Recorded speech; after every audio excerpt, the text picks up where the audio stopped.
This poor girl has no idea what she just got herself into.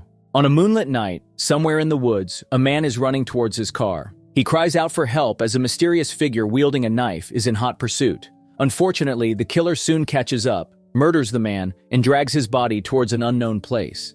The scene abruptly shifts to the next day, where a family of 4 is on a road trip in their camper bus. They soon stop by the roadside for their meal, and the dad, Keith, sets up his grill. Seconds later, Keith notices that his teenage daughter, Amy, is on the phone, and this upsets him because he wants to have a proper family time. He offers her a plate of seriously undercooked meat, but she refuses and leaves for a walk around the area. Amy then reaches a good distance away and begins smoking weed. Back at the campsite, Keith and his wife, Kathleen, are busy chatting when an old pickup truck rolls by the campsite and 2 rough-looking men disembark from it. This, for some reason, drops the family's mood, and Keith immediately goes to talk with them. They introduce each other as Billy and Vern and reveal that they are looking for their cousin, named Melior. It turns out he has been missing since last night, and his truck was found about 30 miles back in a ditch. It is obvious that Melior is the same person who was brutally unalived in the first scene. Suddenly, their teenage son Jeff comes forward and offers the strangers one of his chocolate bars. Vern happily begins eating it while inquiring more about the family's whereabouts. At this moment, Amy shows up, and the creepy guys check her out from head to toe. They ask if she has seen Melior, but the nervous Keith instructs Amy to go sit in the van and apologizes to the men as they're in a hurry. Finally, the duo gets into their truck and leaves without a hassle. Keith and his family then pack their bags and start their journey back home. But it doesn't take long before they bump into the men once again. Their truck has seemingly broken down, but Kathleen doesn't buy the story as they spot Vern with a shotgun. The duo claims that the only towing service around is closed. They simply want to get to their home so they can come fetch their truck later. The family is still hesitant, so Vern requests to give Billy a lift while he stays behind. Keith reluctantly agrees despite his wife's fears, and they depart from there. Billy engages them along the way and even plays a game with Jeff. He also talks about his home, where he lives with his uncle and his cousins, while repeatedly saying that they are good people. However, things take a dark turn when Billy notices a notebook, which belonged to their missing cousin. Before he can react, he is fatally attacked from behind by Jeff. Surprisingly, everyone else remains calm, even as the man slowly succumbs to his injuries. It's then revealed that the family indeed took out Melior the previous night for reasons only known to them. Meanwhile, we see one of Billy's cousins, Savannah, practicing archery with a couple of pumpkins. She soon puts down her weapon and heads indoors to prepare for dinner. Back at the camper bus, the family's dark secrets finally begin to come out. They get down to business and mutilate Billy's body before stacking it in their freezer. It is now obvious that they are cannibals who kill and eat unsuspecting strangers. Kathleen hands over what seems to be an eyeball to Amy, which is her favorite. Just then, Billy's phone rings, but Keith breaks the device into 2. He says they need to hurry, as they don't want to keep their host waiting. In the house, Billy's uncle, who everyone refers to as Pa, is joined by Billy's cousins, Julie and Savannah, for dinner. They are all sitting down around the table when suddenly a knock at the door interrupts them. They are surprised to see Keith standing outside along with his family. Keith uses his charming and eloquent nature to make up a false story. He says that his family's camper bus broke down midway and they had nowhere to go. Luckily, Billy and Vern arrived and directed his family towards their house. Upon hearing this, Pa warmly welcomes the strangers into his home. Keith then tests the waters by asking to use their phone. He is more than delighted when Pa reveals that only Billy and Vern carried phones in their family. However, during dinner, Savannah asks why Billy didn't drive them home if they met him on the way. Kathleen explains that they were looking for someone, so they went their own way after giving direction. This question immediately keeps the visiting family alert, and they all begin to pull out their weapons. But suddenly, Julie's boyfriend, a huge mountain of a man named Big Mac, arrives for dinner. This prompts the cannibals to change their mind, and they quickly hide their weapons. In the meantime, Vern is still waiting on the road and keeps trying to call Billy, but to no avail. A vehicle soon stops by, and Vern breathes a sigh of relief, thinking it's Billy's. But it turns out to be the local deputy sheriff who offers him a lift. However, Vern refuses and reveals that a kind family from LA gave Billy a lift, and he would be making his way back shortly. The deputy sheriff then leaves despite seeing Vern's questionable state. It is revealed that the chocolate bar that Jeff had given him earlier was spiked with toxins. Vern is feeling its effect and frequently throwing up. Back in the house, Jeff offers the host family his candies. Pa refuses, saying no one takes sweets in the household to preserve their teeth. Julie, however, picks 2 candies and shares one with her boyfriend. Later on, Amy excuses herself to the restroom and uses the opportunity to roll up her weed stash. Her personal moment is interrupted when Savannah suddenly knocks on the door. Amy comes out and uses her charm to stop Savannah from examining her. She then grabs Savannah's hands, and a brief moment of romantic tension builds between the two. However, Julie soon arrives at the spot and calls them back to the living room. After the dinner, Pa welcomes the visitors for the night's entertainment, where Savannah shines with her piano skills. Everyone enjoys the music, and they even give Savannah a round of applause. Pa then guides the visiting couple to the guest room for the night. The girls, on the other hand, lead Jeff to Billy's small but cozy room. Since all rooms are occupied, Julie suggests that Savannah should host Amy. Savannah initially fires back, but her sister banters that it would be perfect for her, as she is barely interested in men. It is revealed that Amy is also into women, but she keeps this information to herself for the moment. Savannah then goes to tuck Pa in for the night, where she raises her concerns about the kind guests who are almost way too nice. Pa jokingly asks if she thinks the guests will eliminate them one by one and torch the house. In the couple's room, Kathleen feels anxious because she doesn't want to harm any families. She has her own principles. She only targets those who cause harm or are burdens to society. She has never harmed any innocent good families before. However, Keith reminds her of their main mission: to eliminate lowlifes or troubled people who have no ambition in life.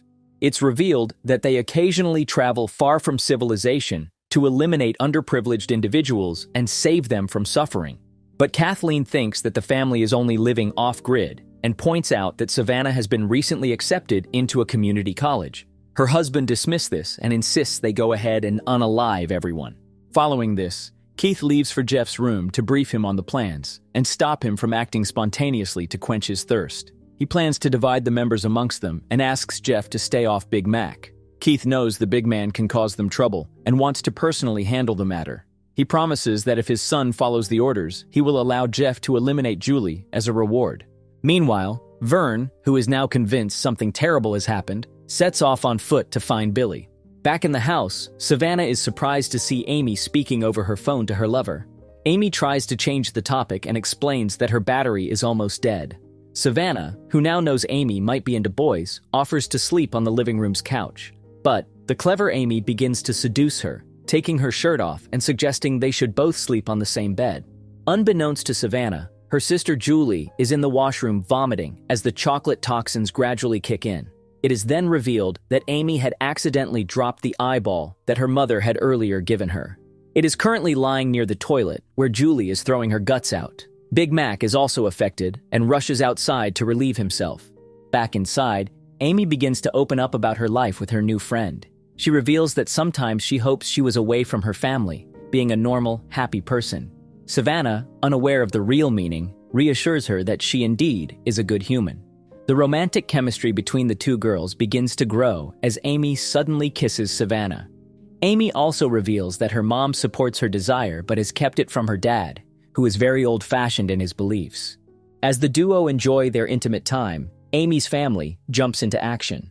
Keith grabs an axe and slowly makes his way upstairs to Pa's room. Jeff, against the command of his father, sneaks out of the house with a knife. He appears behind Big Mac, who is still recovering from the recent bout of nauseousness. Suddenly, Jeff launches an attack on the unsuspecting Mac and swiftly gets several cuts on the beast. At the same time, Amy keeps Savannah diverted by taking out her stash of weed. Amy hands it to her new friend, and the latter gladly accepts the offer. Meanwhile, Jeff gets the upper hand in the fight, but is soon overpowered when Mac knocks him to the ground. The big man almost finishes Jeff off, but suddenly gets a vomiting reflex. This gives Jeff a chance to get back into the fight, and he eventually slashes Mac's throat. Keith, who has now made it to Pa's room, sees this from the window.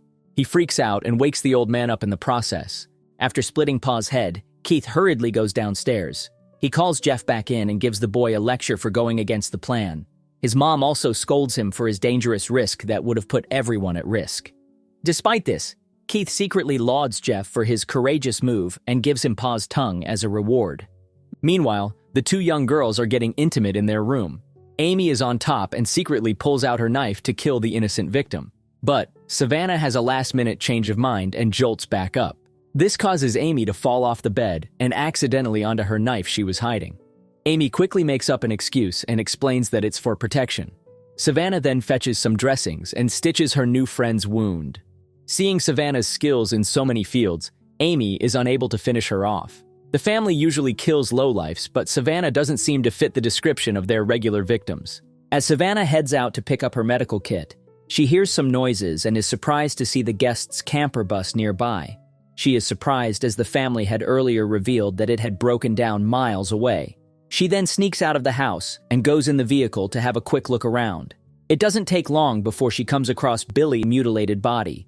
On the other hand, Julie comes across the eyeball Amy had dropped earlier, which shocks her to the core. She immediately staggers her way to Pa's room, only to be terrified by his horrifying state. Amy then rushes back to the dining room where Keith suddenly bangs her head onto the table, knocking her out.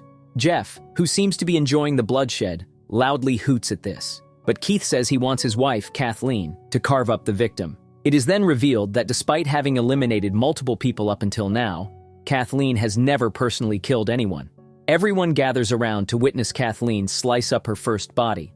But this moment of anticipation is abruptly cut short as an arrow swooshes through her neck.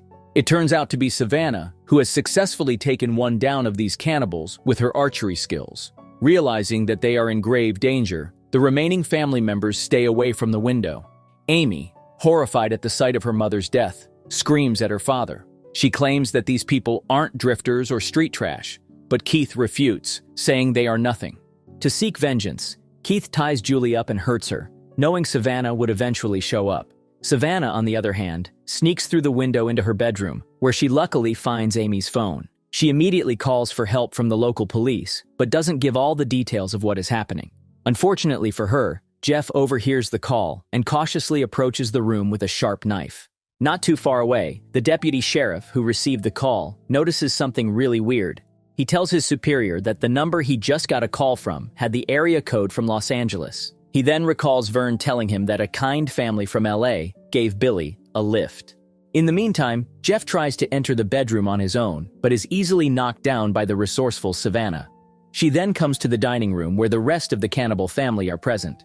Savannah tries to use her hostage to negotiate the release of her sister. However, Keith, who doesn't seem to be worried at all, vows to end her sister instead. Amy then begs Savannah to let go of Jeff, pointing out that her psycho dad will not hold back from committing any more atrocities. Fearing for her sister, a confused-looking Savannah lets go of the hostage. But Amy shows her true colors and quickly helps her brother catch poor Savannah. Her psychopathic dad then goes on to cook them Mac's tongue and jokingly asks Julie if it smells familiar. He also brings Big Mac's mutilated arm, much to her horror. The captured ladies reject devouring the meat, and this, in turn, forces Keith to turn the act up. He coldly chops off Julie's thumb and devours it completely raw. He then heads towards Savannah to take out her fingers too. However, the quick-thinking young lady blurts something that halts Keith is his path. Savannah claims that she and her daughter had coitus earlier in the night.